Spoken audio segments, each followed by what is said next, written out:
नमस्कार साथियों, आप सभी का स्वागत है हमारे YouTube channel D N Jha official में। साथियों, यदि आप सक्षमता परीक्षा बीपीएससी टीआरई अथवा प्रधानाध्यापक परीक्षा की तैयारी कर रहे हैं तो आप हमारे चैनल को सब्सक्राइब कर लें और हमारे चैनल पर प्लेलिस्ट में जाकर जो भी वीडियो है उसे देखें, आपकी तैयारी मजबूत होगी। तो साथियों, पिछली क्लास में हमने SCRT वर्ग 8 के अध्याय 8 की विवेचना की थी। जो शेष टॉपिक है उसकी चर्चा हम आज करेंगे। हमारा विषय था जाति व्यवस्था की चुनौतियाँ। तो आपने देखा कि जो समाज में, भारतीय समाज में जाति व्यवस्था प्राचीन काल से चल रही थी। पहले तो वर्ण व्यवस्था थी, फिर जातियाँ, उपजातियाँ बनी। फिर जब भारत में आधुनिक शिक्षा का प्रचार प्रसार हुआ तो बुद्धिजीवी वर्गों ने समाज को एकजुट करने के उद्देश्य से इन जाति व्यवस्था के विरुद्ध आंदोलन किए। इनमें पहले जो समाज के प्रभुत्व वर्ग थे उनमें से भी अधिक लोगों ने आकर के जाति व्यवस्था का विरोध किया, वो आंदोलन चलाएं समाज में एकता स्थापित करने के उद्देश्य से। फिर जो शोषित वर्ग थे उसमें भी बहुत सारे महान महान विभूति आए और जाति व्यवस्था के विरुद्ध आंदोलन चलाया। उनमें जो सर्वप्रथम नाम था वो था महात्मा ज्योतिराव फूले। महात्मा ज्योतिराव फूले जाति व्यवस्था में मनुष्यों की समानता के खिलाफ मानते थे।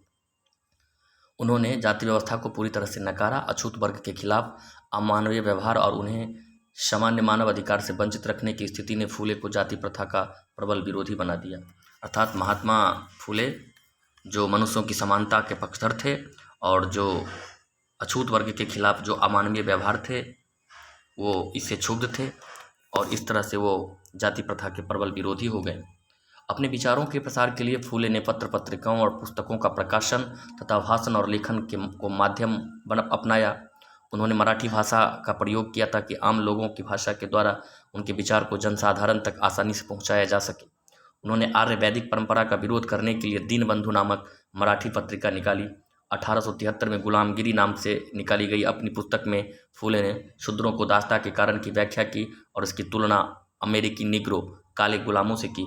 इस तरह उन्होंने भारत की निम्न जातियों और अमेरिका के काले गुलामों की दुर्दशा को एक दूसरे से जोड़ दिया। फूले ने जाति प्रथा की आलोचना को सभी प्रकार की असमानता से जोड़ा। असमानता के खिलाफ लोगों को जगाना ही उनके संघर्ष का मूल उद्देश्य था।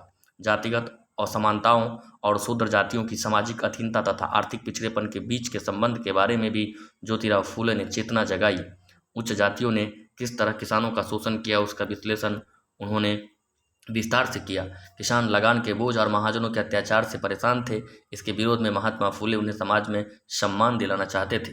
फूले ने अत्याचार और उत्पीड़न से संघर्ष करने के लिए कई प्रयास किए। उन्होंने ब्राह्मणों के उस दावे को नकारा कि आर्य होने के कारण वो औरों से श्रेष्ठ है। फूले का तर्क था कि आर्य विदेशी हैं और वे यहाँ के मूल निवासियों को हराकर उन्हें निम्न मानने लगे थे। फूले के अनुसार यह धरती यहाँ के देशी लोगों की है, कथित निम्न जाति के लोगों की है। अतः उन्होंने सुझाव दिया कि शूद्रों, श्रमिक जातियों और अतिशूद्रों, अछूतों को जातीय भेदभाव खत्म करने के लिए संगठित होना चाहिए। इस तरह फूले द्वारा स्थापित सत्यशोधक समाज नामक संगठन ने जातीय समानता के समर्थन में मुहिम चलाई। फूले ने गैर ब्राह्मणों का मनोबल बढ़ाया। उन्होंने धार्मिक विचारधारा और जाति प्रथा को पूरी तरह से नकार दिया। उन्होंने महाराष्ट्र की सभी निम्न जातियों के लिए एक सामूहिक पहचान बनाई। फूले ने उच्च जाति के नेताओं के उपनिवेशवाद विरोधी राष्ट्रवाद की भी कड़ी आलोचना अपनी एक रचना काश्तकार की चाबुक में की। राजनीति में किसान को एक वर्ग की तरह प्रवेश कराने वाले वह पहले व्यक्ति थे। तो साथियों, महात्मा फूले पहले व्यक्ति थे जिन्होंने भारत में प्रचलित जाति व्यवस्था का विरोध किया। उन्होंने समाज में पहले से स्थापित ब्राह्मणों की श्रेष्ठता को चुनौती दी और पत्र पत्रिका के माध्यम से लोगों को जगाया। उनका एक मराठी भाषा में निकला था दीनबंधु नामक पत्रिका थी। फिर 1873 में गुलामगिरी नाम से पुस्तक में उन्होंने शूद्रों की दासता के कारणों की व्याख्या की। तो ये सभी प्रश्न बनते हैं कि जो दीनबंधु मराठी पत्रिका के संपादक तो महात्मा फूले, गुलामगिरी नाम के पुस्तक के लेखक महात्मा फूले, फिर सत्यशोधक समाज की स्थापना किसने की तो महात्मा फूले। और इस तरह से उन्होंने सभी गैर ब्राह्मण जातियों को एकत्रित करने का प्रयास किया। काश्तकार की चाबुक, एक जो उपनिवेशवाद विरोधी राष्ट्रवाद की भी वो कड़ी आलोचना करते थे और उनकी एक रचना थी काश्तकार की चाबुक, उसमें इसका उन्होंने वर्णन किया है।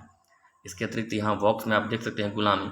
फूले ने यह पुस्तक उन सभी अमेरिकी पुस्तकियों को समर्पित की जिन्होंने गुलामों को मुक्ति दिलाने के लिए संघर्ष किया था। इस पुस्तक के छपने के लगभग 10 वर्ष पहले अमेरिकी गृह युद्ध हुआ था, जिसके फलस्वरूप अमेरिका में दास प्रथा खत्म हो गई थी। तो गुलामी वो अमेरिकी लोगों को उन्होंने समर्पित किया था। अब है वीर सेलिंगम, 1848 से 1919 तक इनका जीवन काल है। दक्षिण भारत में सामाजिक भेदभाव को लेकर वंचित वर्ग द्वारा कई आंदोलन चलाए गए जिसमें सामाजिक असमानता की स्थिति समाप्त हो सके। ऐसे आंदोलनों में वीर सेलिंगम की एक महत्वपूर्ण भूमिका रही। इनका पूरा नाम कुंडूकरी वीरसेलिंगम था। कलकत्ता तथा मुंबई जैसे बड़े शहरों में चलाए गए सुधार आंदोलन में जिन समकालीन उच्च कुल के व्यक्तियों की भूमिका रही, उसमें भिन्न परिस्थितियों में वीरसेलिंगम का जन्म एक निर्धन परिवार में हुआ था। अपने जीवन में अधिकांश समय में उन्होंने स्कूल शिक्षक के पद पर काम किया। उन्होंने तेलुगु भाषा में अनेक लेख लिखे, जिसके लिए उन्हें आधुनिक तेलुगु गद्य साहित्य का जनक कहा जाता है। दक्षिण भारत में भी महिलाओं की स्थिति चिंताजनक थी, अतः इनके द्वारा महिला उत्थान के प्रति जागरूकता पैदा की गई। विधवा पुनर्विवाह, नारी शिक्षा, महिला मुक्ति जैसी सामाजिक बुराइयों के जैसे विषयों के प्रति उनके उत्साह ने उन्हें आंध्र के समाज सुधारकों की अगली पीढ़ी के लिए प्रेरणा का स्रोत बना दिया। उस समय के मद्रास प्रेसिडेंटी क्षेत्र के समाज सुधार के प्रयासों की लहर को अनेक प्रकार के जाति संगठनों एवं जातीय आंदोलनों ने एक विशिष्ट स्वरूप दे दिया। सदी के समाप्त होने तक अनेक जातीय संगठन सुधार आंदोलनों में महत्वपूर्ण भूमिका निभाने लगे। उनके द्वारा चलाए गए आंदोलनों का प्रभाव तमिलनाडु के गुंडर जाति के संगठन कोंगू बेल्लला संगम, मैसूर के बोकालिंगा तथा लिंगायत संगठनों, केरल के एझावा जाति के SNDP योगम आदि पर पड़ा। इसकी चर्चा हम आगे करेंगे। जातीय आंदोलनों के नेताओं ने जाति विशेष के सदस्यों की सामान्य विरासत पर बल दिया और सामाजिक तौर तरीकों में बदलाव लाने का प्रयास किया। वीरसेलिंगम द्वारा चलाया गया आंदोलन एक प्रेरणा स्रोत के रूप में स्वीकार किया गया, जिसने दक्षिण भारत में ऐसे दूसरे महत्वपूर्ण संगठनों एवं आंदोलनों को आगे बढ़ाने में सहायता की। इस परिवर्तन की एक महत्वपूर्ण विशेषता थी कि जातीय संगठनों ने धीरे धीरे राजनीतिक शक्तियों का रूप ले लिया। इसका परिणाम 20वीं सदी में चलाए गए आंदोलनों में देखा जाता है।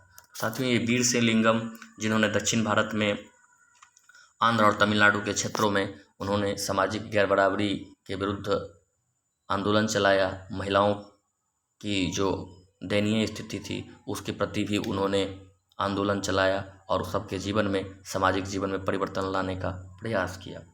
अब है नारायण गुरु, 1855 से 1928 उनका जीवन काल है।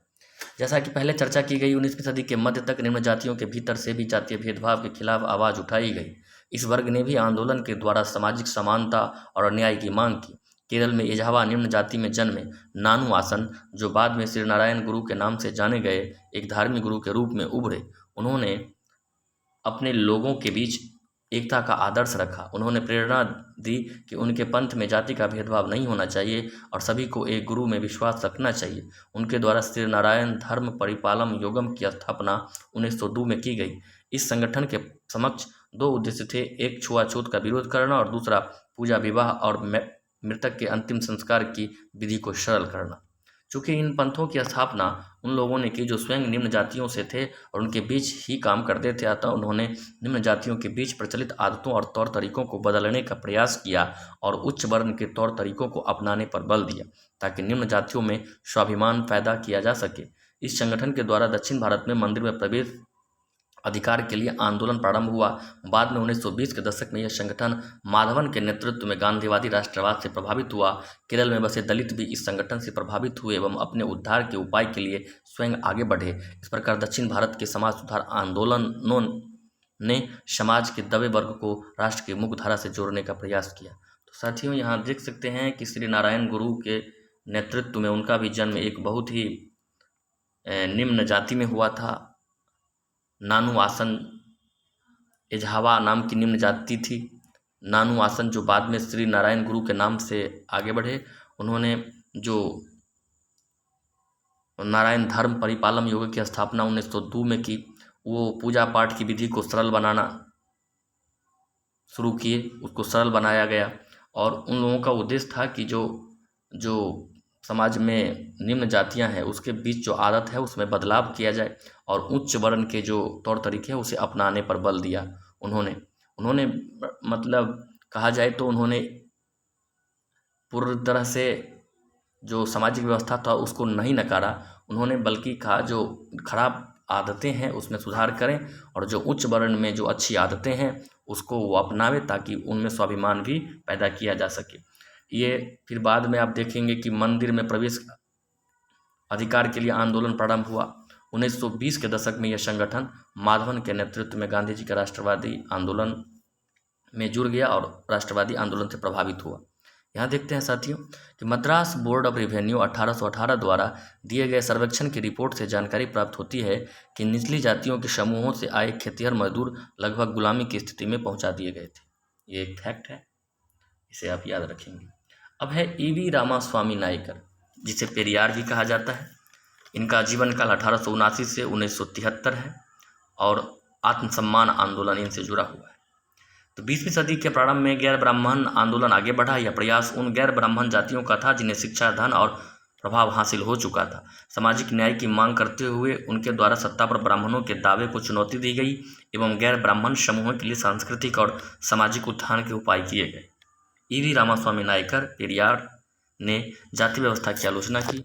उन्होंने मानव जाति की मौलिक समानता और गरिमा पर बल दिया। पेरियार जो स्वयं एक सन्यासी थे, हिंदू वेद पुराणों के कट्टर आलोचक थे और विशेषकर भगवत गीता, रामायण और मनु द्वारा रचित संहिता के विरोधी थे। उनका मानना था कि ब्राह्मणों ने निचली जातियों पर अपनी सत्ता तथा महिलाओं पर पुरुषों का प्रभुत्व स्थापित करने के लिए इन पुस्तकों का सहारा लिया है। 1924 की एक छोटी घटना और उनके व्यक्तिगत अनुभव ने उन्हें कांग्रेस दल से अलग कर दिया। यद्यपि असहयोग आंदोलन में उन्होंने सक्रिय हिस्सा लिया था। जब कांग्रेस द्वारा आयोजित एक भोज में निम्न जाति के लोगों को अलग बैठाया गया, तब पेरियार ने फैसला किया कि अछूतों को अपने स्वाभिमान के लिए स्वयं लड़ना होगा। इसी बात को ध्यान में रखते हुए उन्होंने 1925 में स्वाभिमान आंदोलन शुरू किया ताकि गैर ब्राह्मण जाति को जागरूक बनाया जा सके। पेरियार ने गैर ब्राह्मण समूहों के उत्थान के लिए अति सुधारवादी विचारधारा अपनाई, जिसे लेकर कई विवाद भी हुए। फिर भी उनके आंदोलन का सामाजिक आधार गांव के जमींदारों तथा नगर के व्यावसायिक समूहों तक सीमित था, इसलिए अछूतों को संगठित करने में असफल रहे। पेरियार के विचार इतने लोकप्रिय हुए कि तमिलनाडु के लगभग समस्त क्षेत्र में इनके नेतृत्व को स्वीकार किया गया। 1937 में जस्टिस पार्टी का नेतृत्व इन्हें सौंपा गया, जो बाद में द्रविड़ कखगम के नाम से जानी गई। परंतु पेरियार का मनिया माई से विवाह ने एक विवाद को जन्म दिया और उनके विरोधी अन्नादुरई के द्वारा द्रविड़ मुनेत्र कड़गम ने 1949 में स्वयं को अलग कर लिया। अब यह संगठन केवल एक सामाजिक सुधार चिंतन का केंद्र नहीं रहा, बल्कि इसने राजनीति में भी प्रवेश किया और इसकी लोकप्रियता आज भी तमिलनाडु के क्षेत्र में बनी हुई है। तो आपने पेरियार के बारे में समझा। उन्होंने जो समाज में गैर बराबरी स्वाभिमान आंदोलन चलाया था और समाज में गैर बराबरी के विरुद्ध उन्होंने आवाज़ें बुलंद की थी और लड़ा भी था। अब राष्ट्रपिता महात्मा गांधी को देखते हैं कि वो गैर बराबरी को मिटाने के लिए क्या किए। महात्मा गांधी ने भारत में आगमन के साथ जिस प्रकार से निम्न जातियों के बीच में जागरूकता उत्पन्न की, उसे एक युगांतकारी घटना के रूप में देखा जाता है। उनके द्वारा गैर बराबरी के विरोध में आंदोलन को विशेष बढ़ावा दिया गया। 1919 में पहला अखिल भारतीय डिप्रेस्ड क्लास सम्मेलन हुआ, जिसमें कांग्रेस के द्वारा गांधी जी के सुझाव पर छुआछूत के विरुद्ध घोषणा पत्र जारी किया गया। अछूतों और दलितों को उन्होंने हरिजन का नाम दिया। तो हरिजन नाम गांधी जी के द्वारा दिया गया है, इसे आप याद रखिएगा। इनका उत्थान गांधी जी का प्रमुख उद्देश्य था। उनके उद्धार के लिए गांधी जी के द्वारा अनेक रचनात्मक कार्यक्रम चलाए गए। इन प्रयासों से छुआछूत की प्रथा कमजोर पड़ी। 1932 में गांधी जी ने हरिजन सेवक संघ स्थापित किया, जो उन्हें चिकित्सा और तकनीकी संबंधी जानकारी एवं सुविधा पहुंचा सके। तो याद रखिएगा साथियों, 1932 में गांधी जी के द्वारा हरिजन सेवक संघ की स्थापना की गई थी, जो चिकित्सा और तकनीकी संबंधी जानकारी एवं सुविधा जो समाज के वंचित लोग थे उसे पहुंचाने के लिए। 1933 में हरिजन नामक साप्ताहिक पत्रिका निकाली, जिसमें कई संवेदनशील विषय जैसे हरिजनों का मंदिर में प्रवेश, जलाशयों को हरिजन के लिए उपलब्ध करवाना, शिक्षण संस्थानों में प्रवेश आदि का समर्थन किया गया। तो ये भी याद रखिए, 1933 में गांधी जी ने हरिजन नामक साप्ताहिक पत्रिका का प्रकाशन किया, जो गैर बराबरी था उसे दूर करने के लिए, मंदिरों में प्रवेश के लिए, जलाशयों में हरिजन के लिए उपलब्ध करवाने के लिए शिक्षण संस्थानों में उनके प्रवेश आदि का समर्थन उन्होंने उस पत्रिका के माध्यम से किया। गांधी जी के ये रचनात्मक कदम मानवीय भावनाओं से प्रेरित थे और इनमें राष्ट्रीय आंदोलन को नई शक्ति मिली। गांधी जी ने जाति प्रथा में सुधार के प्रयासों के साथ साथ छुआछूत के विरोध, महिलाओं की स्थिति में सुधार और हिंदू मुस्लिम एकता को बढ़ाने के महत्वपूर्ण उपाय किए। जब द्वितीय गोलमेज सम्मेलन के बाद दलितों के लिए पृथक निर्वाचन की व्यवस्था हुई, तब गांधी जी अछूतों को हिंदुओं से अलग मानने की सरकारी नीति से अत्यंत दुखी हुए और उन्हें समाप्त करने की मांग रखी। उन्होंने इसके विरुद्ध आमरण अनशन किया, जिसके फलस्वरूप 26 सितंबर 1932 को भीमराव अंबेडकर के साथ पुनः समझौता हुआ और गांधी जी हरिजनों के उद्धार में लगे रहे। तो साथियों, अंग्रेजों की नीति थी कि हरिजन को 1932 में द्वितीय गोलमेज सम्मेलन में जो रैमजे मैकडोनाल्ड के द्वारा अलग प्रतिनिधित्व की बात की गई, यानी दलितों को, अछूतों को अब जो एक हिंदुओं से अलग करने की उनकी साजिश थी। गांधी जी ने अनशन किया।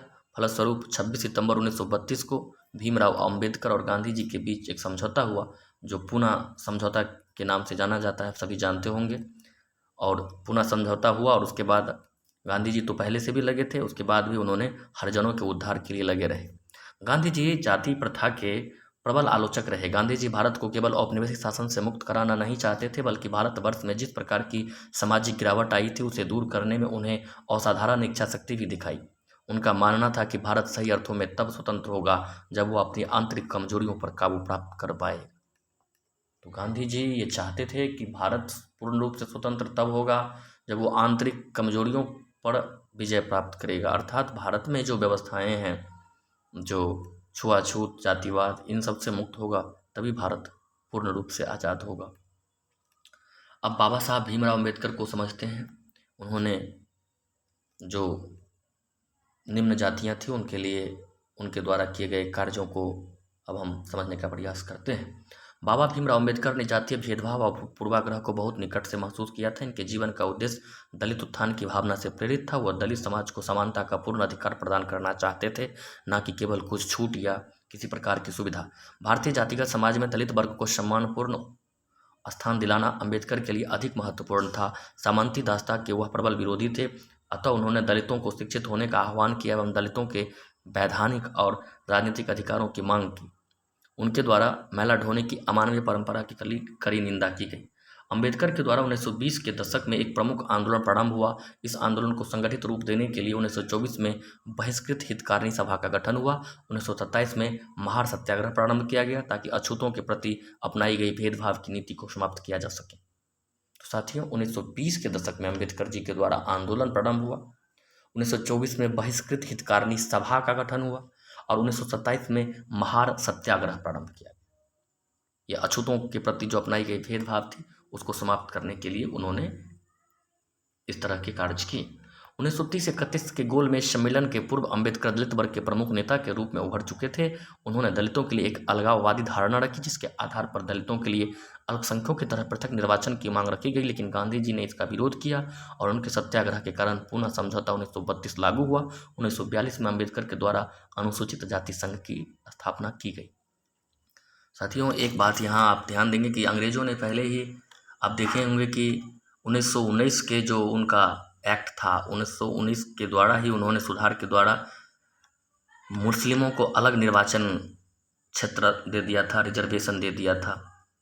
और वो 1931 में जो पुनः समझौता हो, द्वितीय गोलमेज सम्मेलन होता है, तो उसमें अब दलित को भी अलग रूप में वो निर्वाचन क्षेत्र दे रहे हैं और उसमें सिर्फ दलित ही वोट करेंगे। इस प्रकार की व्यवस्था वो करने जा रहे थे रैमजे मैकडोनाल्ड के द्वारा। लेकिन गांधी जी ने उस समय यरवदा जेल में सत्याग्रह किया और फिर उसके बाद मदन मोहन मालवीय के बीच में समझौता करवाने में बहुत महत्वपूर्ण भूमिका रहा और अंबेडकर और गांधी जी के बीच पुनः समझौता हुआ 1932 में। और 1942 में अंबेडकर जी के द्वारा अनुसूचित जाति संघ की स्थापना की गई। अंबेडकर ने हिंदू धर्म में भेदभाव का विरोध किया और बौद्ध धर्म की ओर आकर्षित हुए। 1950 में अंबेडकर ने बौद्ध धर्म अपनाया और कालांतर में इसके अनेक समर्थकों के द्वारा धर्म परिवर्तन किया गया। अंबेडकर गांधीवादी दलित विचारधारा से असंतुष्ट रहे और उसे कमजोर मानते रहे, चूँकि वह दलितों के उत्थान के माध्यम को एक अलग रूप में देखते थे। तो अंबेडकर जी ने जीवन के अंतिम क्षण में 1950 में उन्होंने बौद्ध धर्म को अपनाया। वैसे प्रारंभ में उन्होंने ऐसा नहीं किया। 1950 में उनके द्वारा बौद्ध धर्म को अपनाया गया। उनके समर्थक भी बौद्ध धर्म को मानने लगे। बहुत सारे लोगों का धर्म परिवर्तन भी किया गया। उनके समर्थकों ने बौद्ध धर्म को अपनाया। अंबेडकर जी गांधी जी द्वारा दलित विचारधारा जो थे उससे वो संतुष्ट नहीं थे, असंतुष्ट थे और उसे कमज़ोर मानते थे। वो दलितों के उत्थान को एक अलग रूप में देखते थे। आज भारत में जिस दर्शन को लोकप्रियता मिली वह समता, भाईचारा और आज़ादी पर आधारित है। मनुष्य के सम्मान पर केंद्रित सोच वाले इस दर्शन की एक प्राथमिकता है मनुष्य का कल्याण। सामाजिक भेदभाव से उपजे सामाजिक पिछड़ेपन और शोषण को दूर करने के उपाय इन विभिन्न दार्शनिकों एवं सुधारकों के द्वारा हुए। इन सभी ने जातिगत व्यवस्था को दूर करने के उपाय अलग अलग तरीकों से अपनाए, पर यह आंदोलन सीमित रहे चूँकि इनका सामाजिक आधार सीमित रहा। आज हमारे समाज में जिस संरचनात्मक परिवर्तन की आवश्यकता है उनकी पृष्ठभूमि इन आंदोलनों ने तैयार की ताकि जाति विरोधी संघर्ष को आगे बढ़ाया जा सके, जिससे एक सुदृढ़ शोषण रहित मानवतावादी समाज की स्थापना संभव हो। तो साथियों, सभी का प्रयास रहा, सभी वर्ग के लोग, उच्च वर्ग के लोग भी आपने देखा कि जब राष्ट्रीय आंदोलन को मजबूती प्रदान करने के लिए वो चाहते थे कि भारत में जो जाति व्यवस्था है, जो शोषण है जाति आधारित, वो बंद हो। फिर जिन जातियों का शोषण हो रहा था उनके बीच से भी जो पढ़े लिखे लोग, विद्वान लोग हुए, उन्होंने भी इसके लिए आंदोलन चलाए, सभा का गठन किया, पत्र पत्रिका का संपादन किया, लोगों को जगाया।